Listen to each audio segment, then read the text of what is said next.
জুলাই থেকে শুরু হওয়া ইলিশের মৌসুম চলমান থাকলেও এখন পর্যন্ত বরিশালের স্থানীয় নদীতে ইলিশের দেখা নেই। ফলে কষ্টে আছেন স্থানীয় জেলেরা। তবে প্রতিবারের মতো এবারও অমাবস্যা ও পূর্ণিমার জোয়ারের অপেক্ষায় রয়েছেন তারা।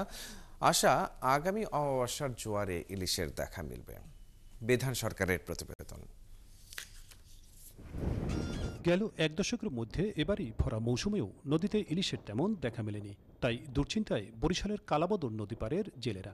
সংসার চালানোর পাশাপাশি ধার দেনা পরিশোধের চিন্তায় তারা। অপরদিকে নেই বিকল্প আয়ের তেমন কোনো ব্যবস্থা। কেবল স্থানীয় নদীতে নয়, গেল ৩ জোয়ে সাগর থেকেও জেলেদের ফিরতে হয়েছে হতাশ হয়ে। সাগর আবহাওয়া ভালো না, ইলিশও নাই, যার পরে আমরা ট্রলার রেখে আই পড়ছি। ডালচর কালকিনি পাতিলা ওদিকে আমরা বাইছি, তো আমরা ১-১.৫ লাখ টাকার মতন ঋণী হয়ে চলে আসছি। ১ মাস ১.৫ মাস বাইয়ে লাখখানা দিন হয়ে গেছি, আমরা বোট থেকে আমরা দেশে আই পড়ছি।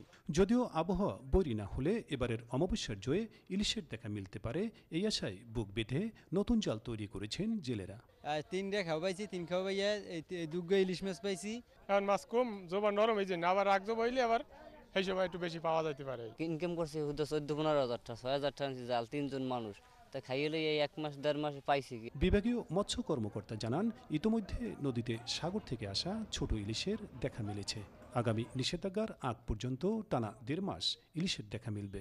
ইলিশের মাইগ্রেশন ব্যাপকভাবে শুরু হয়ে যাবে এবং আমাদের যে ব্যান্ড পিরিয়ড, আমরা মনে করছি অক্টোবরের মাঝামাঝি থেকে ব্যান্ড পিরিয়ড হবে। সেই ব্যান্ড পিরিয়ডের আগেই যে সামনে যে ১.৫ মাস সময় আছে, এই ১.৫ মাস সময়ে কিন্তু পর্যাপ্ত পরিমাণে ইলিশ আমরা পাবো। চলতি বছর এ বিভাগে ৩,৭৫,০০০ মেট্রিক টন ইলিশ আহরণের লক্ষ্যমাত্রা নির্ধারণ করা হয়েছে, যা গত বছরের তুলনায় ৩,০০০ মেট্রিক টন বেশি। বিধান সরকার, ৭১, বরিশাল।